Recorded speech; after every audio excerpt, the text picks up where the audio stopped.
Assalamualaikum warahmatullahi wabarakatuh. Hari ini kita akan bahas mengenai Enterprise Resource Planning atau biasa disebut dengan ERP ya. ERP ini yang pertama kita akan bahas dari definisinya. ERP ini merupakan singkatan dari Enterprise Resource Planning. Berarti akan ada 3 elemen kata, yaitu dari Enterprise yang berarti perusahaan atau organisasi, Resource berarti sumber daya, dan Planning itu adalah perencanaan. Atau secara pengertian, ERP bisa disebut sebagai sebuah sistem informasi perusahaan yang dirancang untuk mengkoordinasikan semua sumber daya yang ada di dalam perusahaan, baik itu informasi dan juga aktivitas yang diperlukan untuk proses bisnis secara lengkap. Nah, ERP ini sebenarnya bentuknya seperti apa? ERP ini bentuknya sebenarnya sebuah software ya, software yang di mana di dalam software itu mengintegrasikan ya. Di situ semua departemen, misalkan dari departemen SDM, kemudian dari departemen produksi, pemasaran dan sebagainya, itu diintegrasi atau saling keterkaitannya di dalam software ini. Nah, sistem ERP ini biasanya memerlukan database ya, database yang cukup besar, karena di situ semua data-data dari divisi yang ada di dalam organisasi atau perusahaan bergabung ya. Kemudian secara umum ERP disebut juga sebagai sebuah konsep untuk melakukan perencanaan dan juga pengelolaan sumber daya perusahaan, baik itu dalam bentuk paket aplikasi program integrasi ataupun multimodul ya. Multimodul tadi masing-masing divisi punya modul-modul, misalkan pemasaran, SDM dan lain sebagainya. Lalu di situ modul-modul tersebut saling berketerkaitan untuk melayani dan juga mendukung berbagai fungsi dalam perusahaan ya. Tujuannya agar pekerjaan menjadi lebih efisien karena semuanya saling terkait antara satu dengan yang lain. Otomatis nilai tambah dan juga laba yang dihasilkan oleh perusahaan menjadi lebih maksimal ya. Nah, yang perlu diperhatikan, salah satu kunci utama dari ERP adalah integrasi. Bagaimana menggabungkan berbagai kebutuhan pada satu software dalam satu logical database ya, agar semua pekerjaan dari departemen masing-masing lebih mudah dikerjakan. Nah, konsep dasar dari ERP ini yang pertama, ERP biasanya tersusun atas paket software komersial ya. Bisa dijadikan jaminan integrasinya itu mulus. Jadi ketika saling terkait itu bisa nyambung antara satu divisi dengan divisi yang lainnya.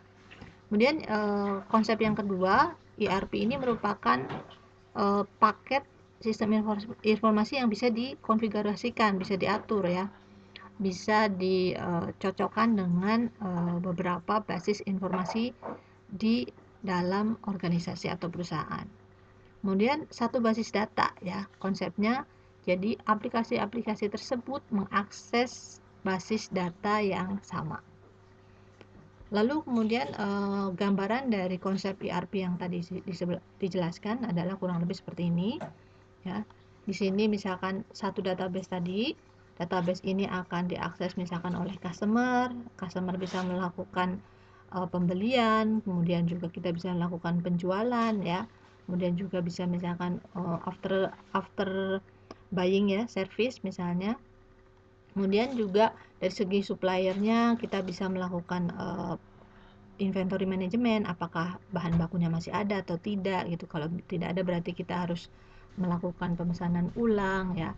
Kemudian dari segi internalnya berarti juga menghubungkan antara laporan internal perusahaan dan juga human resource management ya. Jadi ini semuanya terkait, baik itu internal perusahaan, juga customer dan juga supplier. Nah, tujuan dan peranan ERP dalam sebuah organisasi atau perusahaan diantaranya adalah membuat otomatisasi dan integrasi banyak proses bisnis ya.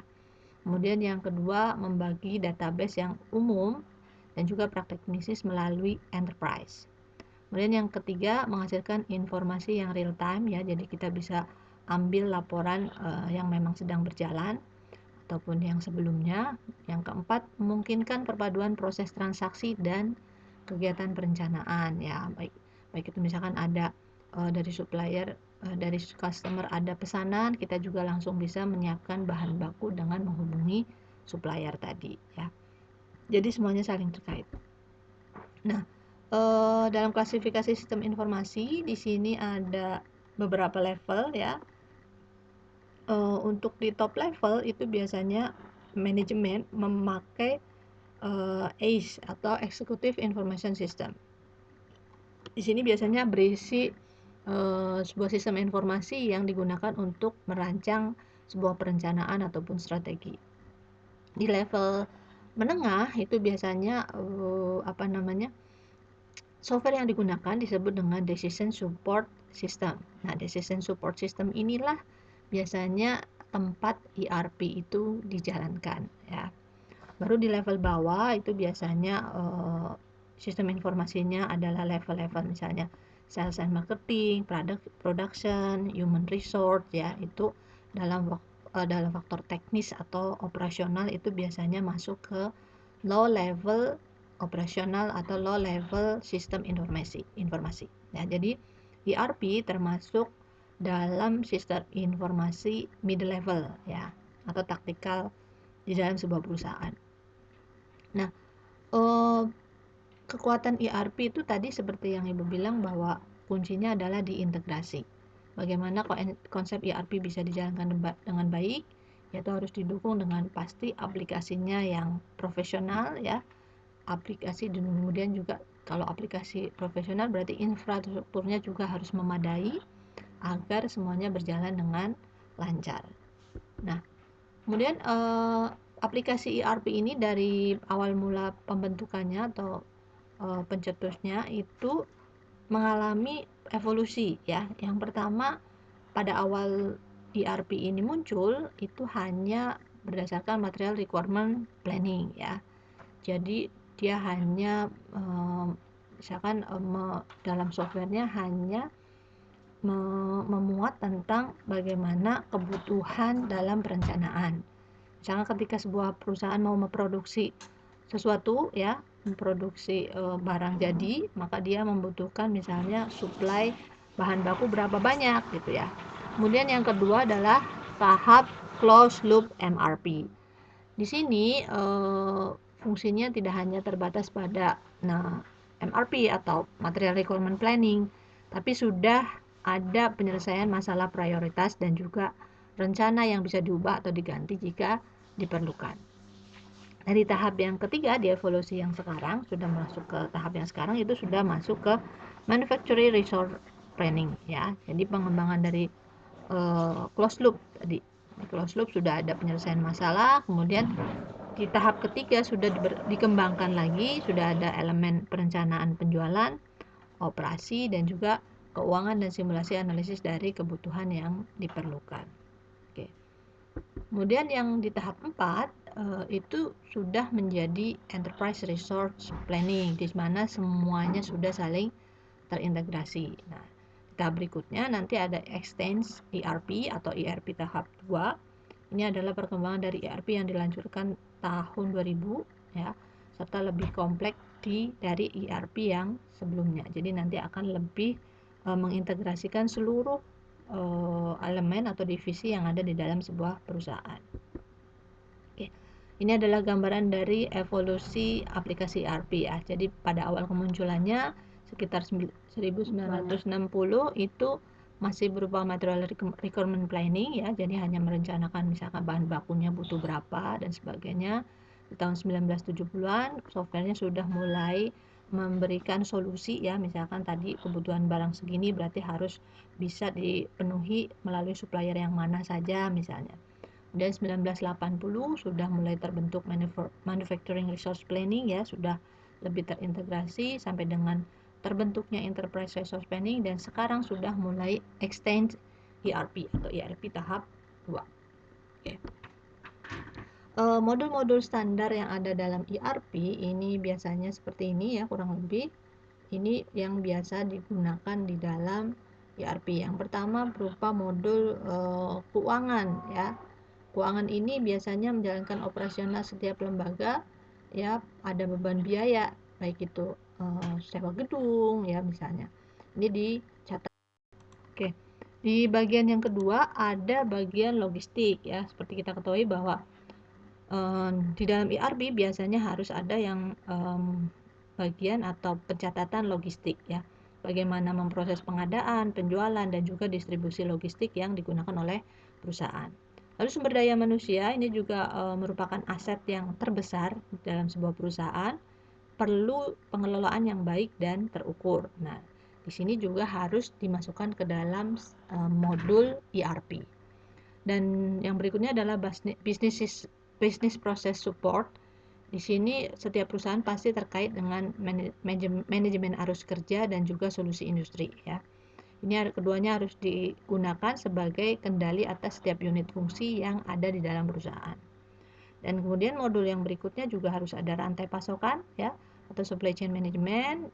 Di sini adalah modul yang menjadi fokus dalam pengembangan ERP. Lalu modul yang harus ada biasanya adalah dukungan e-commerce, di mana transaksi elektronik terintegrasi melalui media internet untuk produsen bisa langsung berhadapan dengan pengguna. Ya, jadi bisa dengan end usernya. Oke. Kemudian yang berikutnya dalam mengimplementasikan atau menerapkan ERP ada 3 pendekatan yang dipakai. Yang pertama adalah pendekatan The Big Bang. Ini menerapkan seluruh modul dalam paket ERP secara simultan di seluruh perusahaan. Punya kelebihan bahwa memerlukan sedikit saja interface ya antara sistem lama dan sistem baru. Jadi sudah lebih terjembatani ya.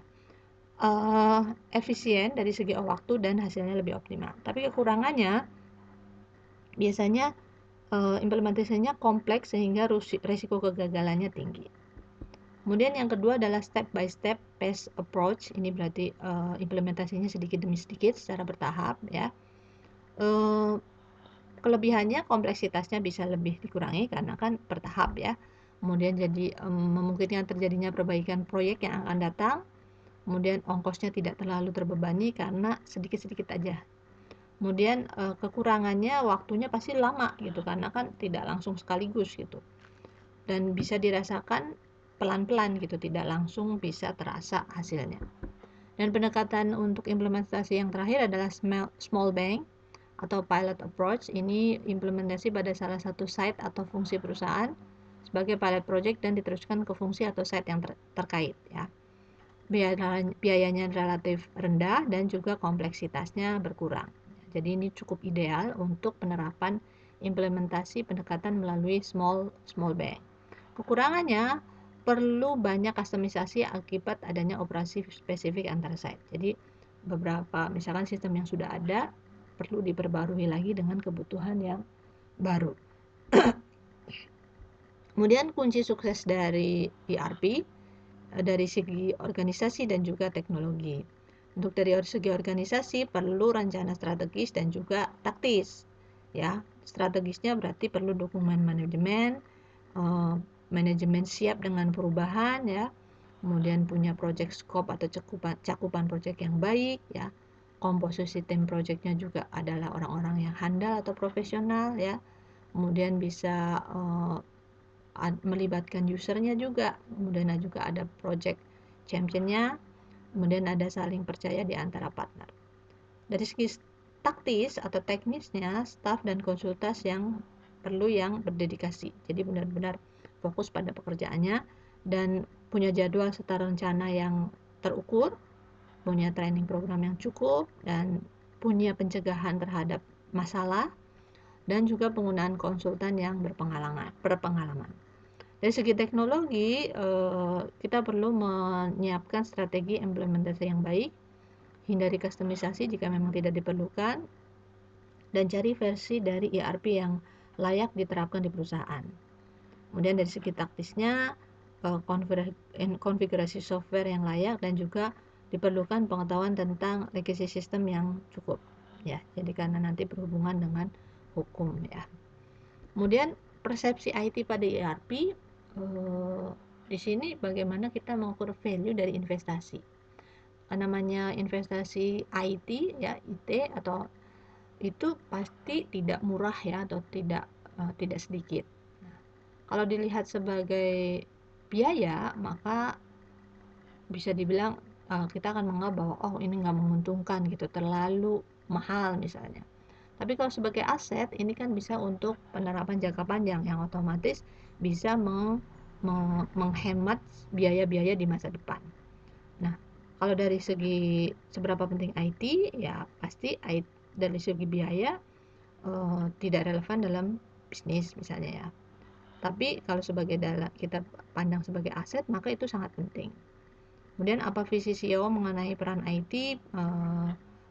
Kalau dari segi biaya, berarti CEO akan melihat peran IT yang terbatas, ya, biayanya mahal tapi penggunaannya sedikit. Tapi kalau dilihat IT sebagai aset, maka IT akan dilihat sebagai sesuatu yang penting untuk memulai mentransformasi bisnis dari yang tradisional kepada bisnis yang lebih mengutamakan teknologi. Nah, kemudian keuntungan dari penerapan ERP diantaranya adalah integrasinya ya, bisa lebih komunikasi, produktivitas, dan efisien. Ada rancangan perekayasaan, ya, jadi perlu perencanaannya lebih baik, kemudian pelacakan pemesanan dari penerimaan sampai fulfillment, ya, jadi lebih jelas dari mana siapa yang memesan, siapa yang menerima pemesanan, siapa yang mencatat, itu akan lebih mudah dilacak misalkan jika terjadi kesalahan. Mengatur saling ketergantungan dari proses penagihan material yang kompleks, ya. Ada pelacakan 3 cara yang bersesuaian, baik itu pemesanan, pembelian, inventory, dan pembiayaan. Lalu akuntansi untuk keseluruhan tugas, melacak pemasukan, biaya, dan keuntungan pada level inti. Itu beberapa keuntungannya. Selain keuntungan, kita juga punya kelemahan, yaitu terbatas kustomisasi dari perangkat lunak. Sistem per ERP itu mahal ya, jadi penerapannya juga akan mahal. Kemudian untuk merekayasa itu juga perlu dibuatkan standar industri, ya, tidak bisa asal-asalan. Kemudian biasanya terlihat lebih sulit ketika harus beradaptasi dengan alur kerja dan proses bisnisnya. Sistemnya juga bisa terlalu kompleks, ya. Kemudian dalam sistem ERP berada dalam satu tempat, contohnya misalkan data pelanggan, data keuangan itu ada di dalam database yang sama, dan itu rentan terjadi pembobolan misalkan ya, dari segi keamanannya. Nah, dari segi manfaat tentu saja kita akan dapatkan banyak manfaat juga ketika sudah menerapkan ERP ya. Dari pertama adalah integrasi data keuangan ya, bisa lebih terkontrol, kemudian standarisasi proses operasi, jadi juga sudah sesuai dengan standar operasional yang profesional ya. Kemudian juga standarisasi data dan juga informasi ini sudah seragam atau tidak berbeda-beda, jadi lebih mudah nanti ketika proses pelaporan. Kemudian tips untuk memilih ERP yang pertama adalah melihat knowledge and experience ya. Ini adalah knowledge, maksudnya adalah pengetahuan tentang bagaimana sebuah proses harusnya dilakukan ya. Kemudian experience ini adalah pemahaman terhadap kenyataan tentang bagaimana sebuah proses tersebut dikerjakan dengan kemungkinan terjadinya kesalahan. Kemudian yang berikutnya adalah mengetahui selection metodologi. Ya, ada proses seleksi yang sebaiknya dilakukan untuk memenuhi kebutuhan perusahaan dalam memilih ERP. Jadi cari dulu kebutuhan perusahaannya apa, lalu disesuaikan dengan ERP yang dibutuhkan. Kemudian analisa bisnis strategi, yaitu pertama bagaimana level kompetisi di pasar dan juga bagaimana harapan dari customer. Kemudian ada keuntungan kompetitifnya atau tidak yang ingin dicapai, strategi bisnis perusahaan yang ingin dicapai juga apa, misalnya proses bisnis yang sekarang berjalan dan yang diinginkan ya. Adakah proses bisnis yang harus diperbaiki dan juga target-target yang lain. Kemudian analisa people, maksudnya adalah bagaimana komitmen manajemen terhadap usaha untuk implementasi ERP. Siapa saja yang nanti akan bertanggung jawab mengimplementasikan, kemudian juga tim implementasinya seperti apa yang diharapkan oleh calon usernya ya. Kemudian juga apakah bisa menghubungkan top manajemen dengan tim dari ERP-nya ya, itu banyak sekali analisa people-nya. Kemudian analisa software itu lebih ke arah apakah software tersebut cukup fleksibel dan mudah disesuaikan dengan perusahaan ya. Apakah fungsinya juga bisa meningkatkan proses bisnis. Nah, itu kurang lebih tips dalam memilih ERP yang bisa digunakan